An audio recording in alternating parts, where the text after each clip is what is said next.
if we so choose to move forward, I'm happy to, at least. And once the year before. Okay, and even more than that, so good to know.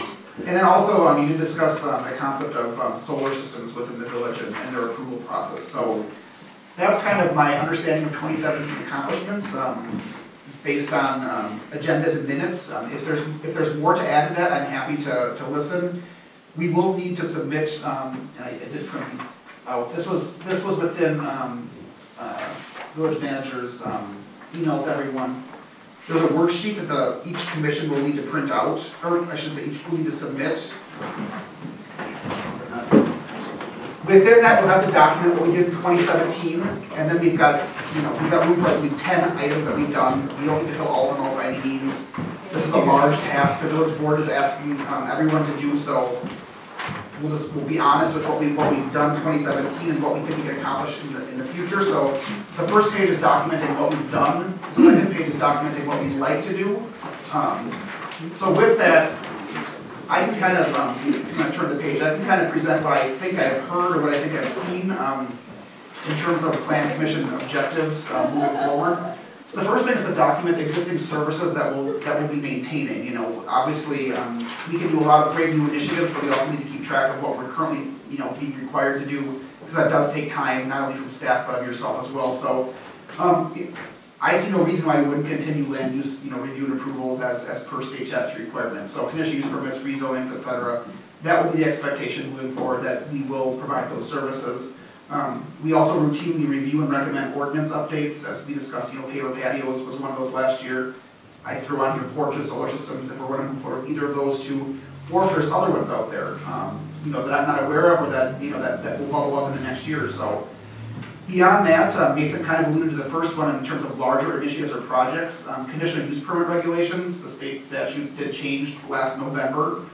Still kind of working through whether or not we need to take a second look at our code language or not, but that is something that maybe we can't choose for ourselves. The state chose it for us, and we'll have to see what we can do on that.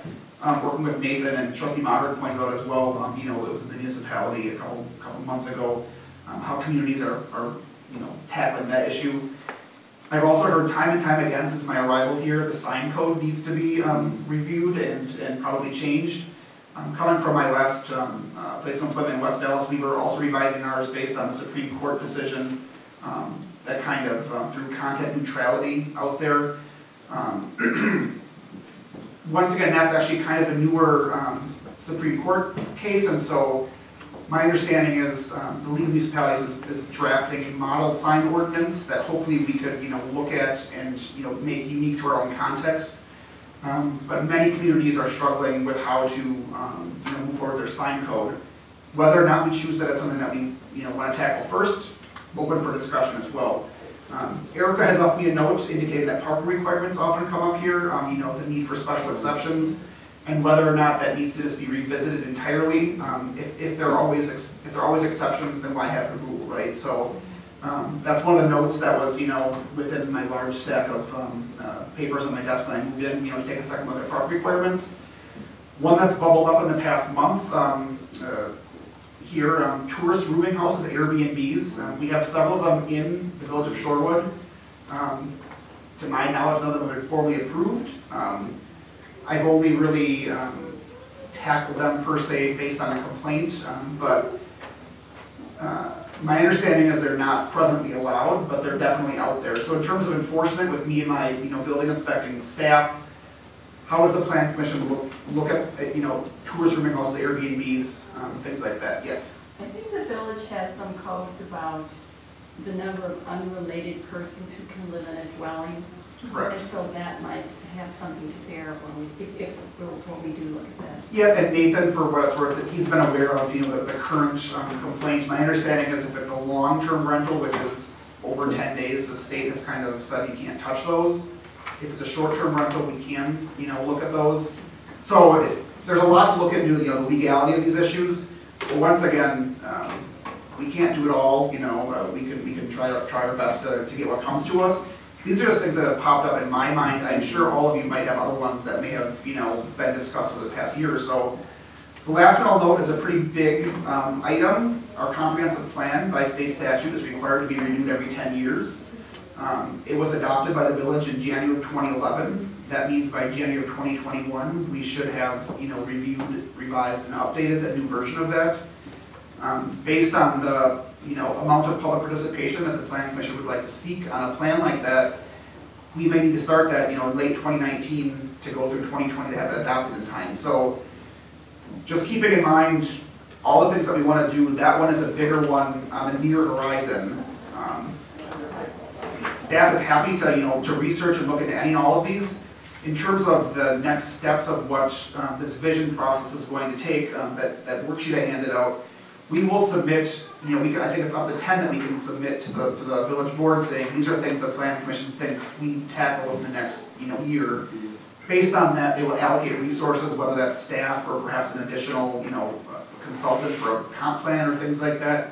So we just need to be honest and fair with what we think needs to take place and what we want to tackle so that they can, prioritize, your workload, staff's workload, public meetings, et cetera, so that we, can implement the vision plan as best as we can. So I went through this with the design review board last week. They've got 3 or 4 items they'd like to put forward. Obviously, you guys, I think, would have great ideas as well. CDA is going to, throw their hat into the ring as well. So it's kind of a large task, but it's kind of good timing for me at least. Being new, that I can, get some good priorities from you guys and roll with them as opposed to trying to find the pieces that have been left off on my arrival. So with that, that's just kind of what I know. I know that some of you have other ideas as well.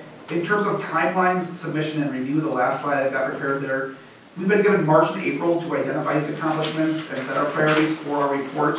At the April 24th Plan Commission meeting, my intent would be to confirm our actual submission to the village board. I have until May 1st to get that together, but obviously I need or like your approval of what I submit. Between May 1st and the 13th, the staff liaisons will work with the village manager to clean up any questions that she might have in terms of what's actually being submitted. On May 14th, we will submit the Planning Commission's report as well as the Design Review Board, CDA, pedestrian bike, everyone, Conservation Committee. They will be required to submit these to the village board. The village board has agreed through the process to have several special meetings this summer. And so on June 18th and June 25th is when they are currently slated to first be introduced, to that large list of what everyone submits, so that they can, take a look at it.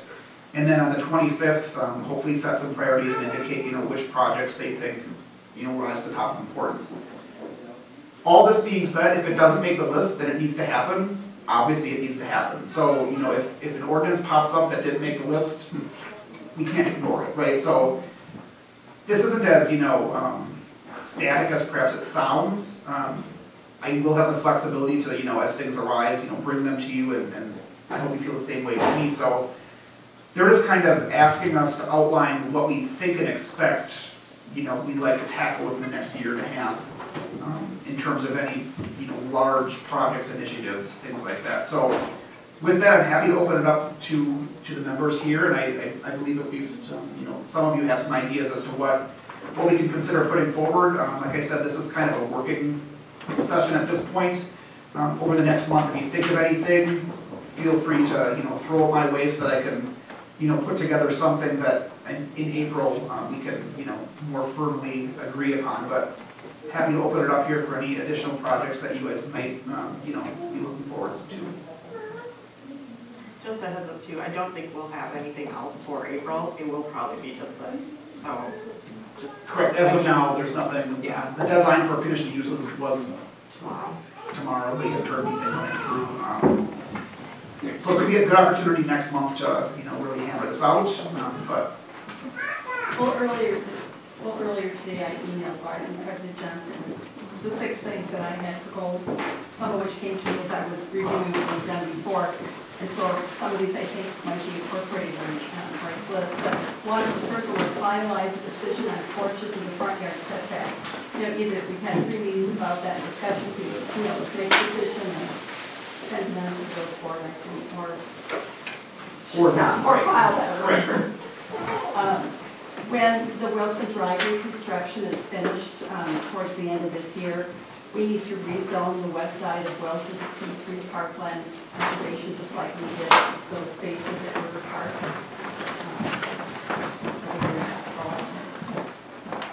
It's just like a housekeeping thing, but once that's done, that should be parkland.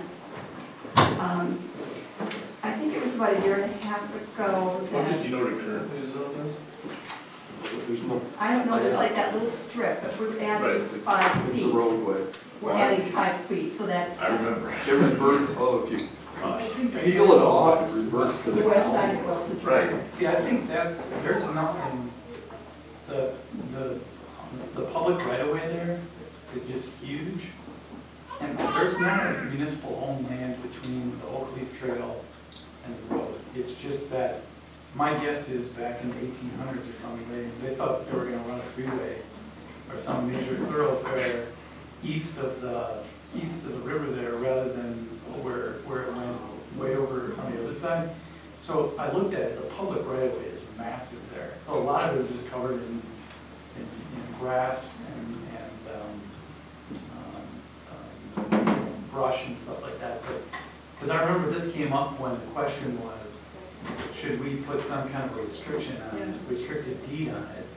And Larry had asked me about that, and I looked at the map, and I said, Larry, pull the map up. There's no municipal owned land there. It's just all part of the right of way. Because there was concern that there was gonna be some kind of development over there, which was always a fairy tale thing. I had heard something about that. The reason is that, yeah, I think everybody, but the reason was that to do that, you'd have to abandon part of the right of way and it would revert back to the previous owner, the adjoining landowner, which would belong to the county, and then that would be it. So, Well, I'm thinking about like, we're gonna have, take 5 feet of that road, and it's gonna be grass instead of asphalt, so that needs to be rezoned, however. That road. And I can definitely look into this and confirm, over the next several weeks, my understanding of it. Yeah, it's just one of those little, again, little Housekeeping, kind of sure. things. In 2016, Erica had us discuss a possible ordinance the plan commission would approve or have some control over commercial discount stores 7,500 feet or more. And one of the issues I had at the time, and I think maybe some of you did, is that the east end of Capitol is zoned the same as the west end of Capitol. So we've got 4 lanes, median 30 miles per hour. One end here, it's 2 lanes, 25 miles per hour, and we're kind of, buildings are in Shorewood. We've got some single-family homes fronting on Capitol. So it seemed, having both areas of that stretch zoned the same doesn't really seem to make sense to me. So I thought that's something we could look at and maybe rezone the east end of Capitol, sort of like east of St. Robert's, let's say. See if that needs to change. And not to interject, but in my brief time here, I think a lot of aspects of the zoning code probably could be looked at and updated in the meantime, so I wouldn't be shy in recommending a larger look at the zoning code. So we've got a couple of, small things as it were, but I would encourage you, if you guys are in agreement, I'd be more than happy to put on there, a larger look at our zoning code, just in my brief time in coming here and finding some things that aren't necessarily clear to me. If they're not clear to me as the director, they're probably not clear to, business owner X who comes in. So there's a lot of things that are understood, along the way as people do them, but I think now would be a good time perhaps to consider cleaning them up. So, yeah, if there are new districts, if that's west of Capitol to make a new, or east of Capitol to make a new district, or Erica's mentioned in brief times and talking with her, some form-based regulations that might be worth it for the Plan Commission to incorporate within the zoning code. I would not be shy with what you're, hoping to get, and we can always scale it back if we need to, but I would highly encourage you if there's things like this to keep going for. Not to cut you off, sorry. That's But. okay. The fourth thing I kind of mentioned earlier, I would like us to increase our outreach to the public when there's going to be any changes that will impact surrounding neighborhoods, whether that's, change in parking, traffic patterns, noise, or any other factors, just as I think you did when the Dartopia business came. Correct. There was a lot of impact. I watched that first recorded meeting on her phone, so that was really helpful. But I felt like, again, the fire station item, I didn't know about it, I'm sure most people don't know about it, I thought, wow, that should have been on the front page of the village, website, so maybe it just goes there on a regular basis, or on the Facebook page. Again, maybe this wasn't the right meeting for that public input, but I think that's something we should always be aware of, because when we did, one thing we failed at was when we discussed the Shorewood Crest North Shore building and the permits we gave them. We had a room full of people who all spoke about, oh, Noah's a great guy, we love the bank, I get my haircut there. None of that's really meant anything, at least not to me making a decision. But I would like to have heard from the neighbors, what's this going to do to the traffic, to the parking on their street? And Erica said that the house adjacent to where the bank is going knew, but beyond putting it in the newspaper, there wasn't any outreach to the neighbors on the block. So I think that was a failure on our part. And I know like when the draft investment had to get their permit for their parklet from the village board, that was postponed immediately because their business neighbors didn't get the notice in advance. So I think we need to do a little bit better job than maybe we have in the past. So